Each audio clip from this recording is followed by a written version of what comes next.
السلام علیکم. آج ہم بات کریں گے پاکستانی سنیما کے حوالے سے، پاکستان کے سنیما کے عروج اور زوال کے حوالے سے.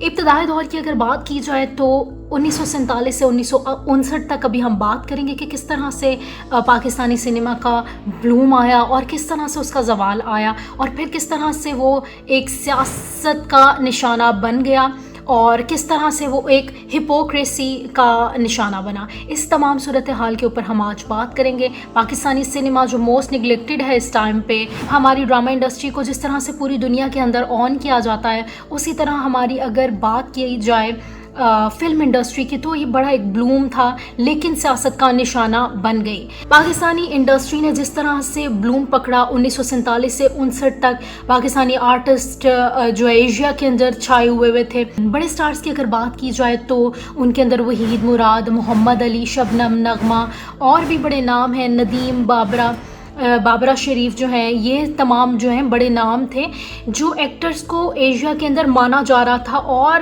ان کو بڑا سیلیبریٹ کیا جاتا تھا. ان کی فلمز کے اندر اگر بات کی جائے تو سوشل ایشوز کے حوالے سے بات ہوتی تھی اور معاشرتی رویوں کو کیسے جو ہے اچھے طریقے سے چلانا ہے. ہمارے ہمیشہ سے سوشل میسج اس کے اندر شامل ہوتا تھا.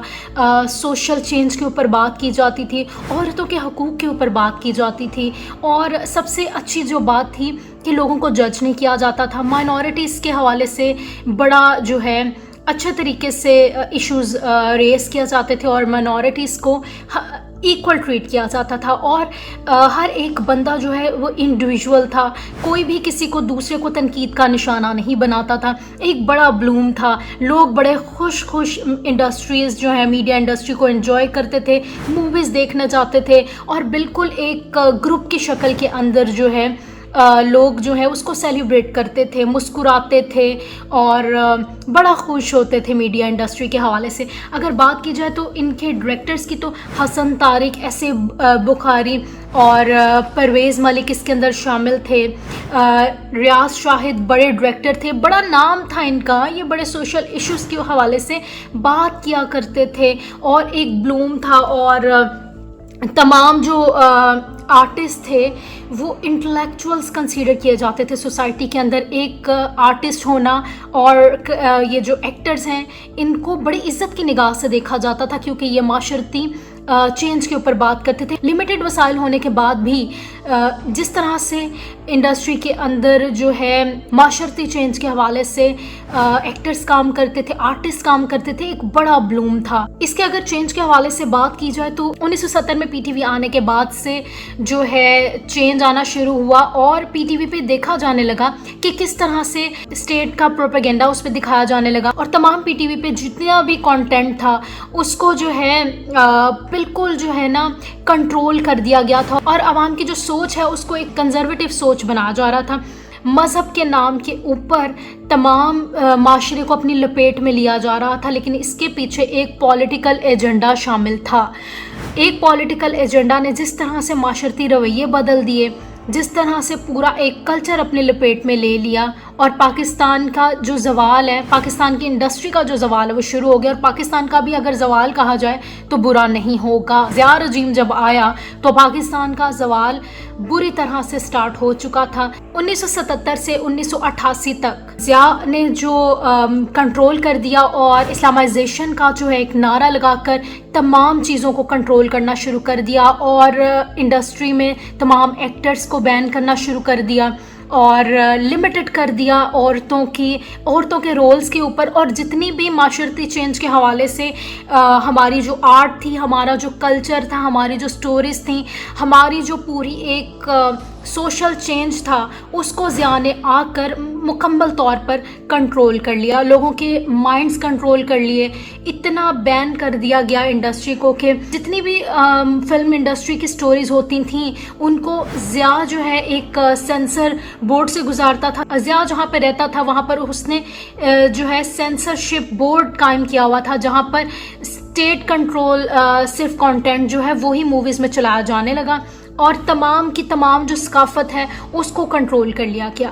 یہ پاکستان کا ایک بڑا برا زوال تھا پاکستانی عوام کا، کہ کس طرح سے ایک نعرہ لگایا گیا، اسلام کے نام پر نعرہ لگا کر پاکستان کے پورے فن کو، پاکستان کی پوری انڈسٹری کو، پاکستان کے پورے سوشل چینج کو اپنے لپیٹ میں لے لیا گیا. ضیاء نے اسلام کو استعمال کرتے ہوئے پورے آرٹ اور کلچر کو اپنی لپیٹ میں لے لیا، اور تمام چیزیں، عورتوں کے ڈریس سے لے کے، مائنورٹیز کے حقوق سے لے کے، تمام چیزیں جو ہے کنٹرول کر لی گئیں. ضیاء نے جو سیاسی مہم سٹارٹ کی، اس کا جو ہے نشانہ وہ صرف قانون اور سیاست نہیں تھے، بلکہ فنون اور ثقافت کو بھی اپنے لپیٹ میں لے چکے تھے، اور اس طرح سے پورے جو کریکٹرز ہیں وہ کنٹرول کر لیے گئے. سنیماز خالی ہونے لگے، لوگ جو ہے بے روزگاری کا نشانہ بننے لگے. تمام آرٹسٹ جو ہیں، تمام چھوٹے ورکرز جو سنیما انڈسٹری کے اندر کام کرتے تھے، 800 کے قریب جو سنیماز تھے وہ 150 کے قریب ہو کر رہ گئے، اور اس کے بعد 150 سے بھی کم ہوتے گئے.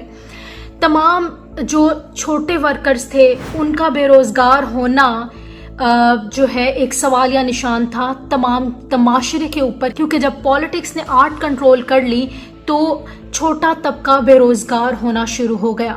اور اگر ضیاء کی ہپوکریسی کی بات کی جائے تو ضیاء نے فحاشی کا نعرہ لگانا شروع کر دیا کہ فلم جو انڈسٹری جو ہے وہ فحاشی پھیلاتی ہے، جبکہ فلم انڈسٹری ٹوٹلی جو ہے وہ سوشل ایشوز کے اوپر تھی، اور اس کے اندر کوئی بھی ایسی فحاشی نہیں تھی جس کو کرٹیسائز کیا جاتا، لیکن اس کو نشانہ صرف اس لیے بنایا جا رہا تھا کیونکہ ضیاء اسلامائزیشن کا سہارا لے کر پولیٹیکل بوسٹ چاہتا تھا، اور جس طرح سے اس نے پورے ملک کے عوام کو یرغمال بنا دیا اور پوری آرٹ کنٹرول کر لی، اور پورے جو برینز ہیں ان کو ایک لمیٹڈ جو ہے وے میں لے آیا، جس کے بعد سے تمام آرٹسٹ، تمام کلچر، تمام خوشیاں، تمام مسکراہٹ جو لوگ باہر نکلتے تھے سنیما کے لیے، انہوں نے باہر جانا بند کر دیا، اور وہ اپنے گھروں تک لمیٹڈ ہو گئے، ان کی سوچ محدود ہو گئی، ان سے آرٹ کلچر، ان کا پورا جو ہے ان کا جو سوشل ایشوز کے اوپر وہ چیزیں دیکھا کرتے تھے وہ تمام تر کنٹرول کر کے ختم کر دی گئیں. اگر دیکھا جائے تو عوام کے لیے پردہ تھا، عوام کے لیے حجاب کا کہا جاتا تھا، لیکن یہ تمام تر صورتحال ملٹری ایلیٹس کے لیے نہیں تھی. ملٹری ایلیٹس جو تھے وہ جو چاہے پہنتے تھے ہمارے ملک کے اندر، وہ جو چاہے کرتے تھے. ضیاء کی اپنی گیدرنگ کے اندر شراب چلتی تھی، اور یہ میں نہیں، یہ آپ ہسٹری اٹھا کے دیکھیں، آپ کسی بھی بک کو لے لیں، ضیاء کے اوپر جتنی بھی کتابیں لکھی گئی ہیں، محمد حنیف کی لے لیں، کیس آف ایکسپلوڈنگ مینگوز، اس کے اندر ضیاء کی ہپوکریسی، اس کے اوپر تو میرا تھیسس بھی ہے. جس طرح سے ضیاء کی ہپوکریسی کے اوپر بات کی گئی ہے، جس طرح سے بتایا گیا ہے کہ پولیٹیکل گیدرنگز کے اندر شراب چلتی تھی، اور کس طرح سے فورن منسٹرز، فورن جتنے بھی لوگ آتے تھے ان کے ساتھ ضیاء جس طرح سے شراب پیتا تھا، وہ اسلام کا صرف استعمال کر کے پورے آرٹ اور کلچر کو ختم کر کے، پاکستان کی عوام کی سوچ کو لمیٹڈ کر کے ان کے اوپر راج چاہتا تھا. ادروائز اگر دیکھا جائے تو ضیاء خود غیر ملکی انڈین موویز دیکھا کرتا تھا. اس کے جہاں پہ وہ قیام پذیر تھا، جہاں پہ اس کی رہائش تھی، وہاں پہ غیر ملکی موویز کی اسکریننگ ہوا کرتی تھی. پرائیویٹ اسکریننگ پہ وہ ہر طرح کی موویز کو انجوائے کرتا تھا، لیکن عوام کے لیے تمام تر میڈیا بین کر دیا گیا تھا، موویز بین کر دی گئی تھیں. پھر دیکھا گیا کہ کس طرح سے پاکستانی انڈسٹری جو ہے، فلمز جو تھیں ان کے اندر کس طرح سے اسلحے سے لیس جو ہے کلچر دکھایا جانے لگا. وہ انڈسٹری جس کے اندر آرٹ ہوتی تھی، سوشل چینج کے حوالے سے بات کی جاتی تھی، اس کو بے حیائی کا نام دے کے، عورتوں کے کپڑوں کو ٹارگٹ کر کے، جس میں پورے عورتیں جو کپڑے پہنا کرتی تھی موویز میں ان کو ٹارگٹ کر کے کس طرح سے گن کلچر دکھایا گیا، کس طرح سے بدماشی والی موویز کو عام کر دیا گیا. اور اتنے اچھے ڈائریکٹرز کو انڈسٹری اس لیے چھوڑنی پڑی کیونکہ اس کے اوپر بدماشی اور اسلحے کا زور ہو گیا تھا. پاکستانی مووی انڈسٹری کا زوال اتنا برا ہو چکا تھا کہ بدماش جو ان کے پاس اصلی گنز ہوتی تھیں وہ پروڈیوسرز بن چکے تھے. تو اچھے بیک گراؤنڈ کے جتنے بھی لوگ تھے وہ جو ہے مووی انڈسٹری کے اندر آنا جو ہے توہین سمجھنے لگے. وہ بلوم لائم لائٹ جس کے اندر لوگ انجوائے کرتے تھے، عزت دی جاتی تھی، کس طرح سے وہ ضیاء کی جو پاور ہے اس کا شکار ہو گیا. اور ضیاء کی ہپوکریسی کا شکار ہو گیا. پوری انڈسٹری کو اپنی لپیٹ میں لینے کے بعد آرٹ اور آرٹسٹ جو ہیں وہ آہستہ آہستہ اچھے بیک گراؤنڈ کے جو لوگ تھے وہ انڈسٹری کو چھوڑنے لگے. ضیاء نے سنیما کو بے حیائی کہنا شروع کر دیا. ضیاء نے فن کو فتنہ کہنا شروع کر دیا اور تہذیب کو گناہ بنا دیا، جس کے بعد سے انڈسٹری کا اتنا برا زوال آیا جو آج تک جاری ہے. لیکن اگر دیکھا جائے تو ہماری جو انڈسٹری، ہماری جو آرٹ جو اکانومی کے اندر اتنا بڑا رول پلے کرتی تھی وہ یہاں تک نیچے آ کے گر گئی کہ لوگ انڈسٹری کے اندر ہونا بے حیائی سمجھنے لگے. تو آخر میں بس میں یہ کہوں گی کہ جب حکمران جو ہیں وہ فن کے دشمن بن جاتے ہیں تو عوام خاموش اور اندھی ہو جاتی ہے اور اپنے کلچر، اپنی آرٹ سے دور ہو جاتی ہے، اور کس طرح سے ہمارے معاشرے کے اندر عدم برداشت پیدا ہو جاتا ہے. کس طرح سے ہم جو لوگ سوشل ایشوز کے اوپر بات کیا کرتے تھے، کس طرح سے اسلحے کا شکار ہو گئی ہماری جو میڈیا انڈسٹری تھی.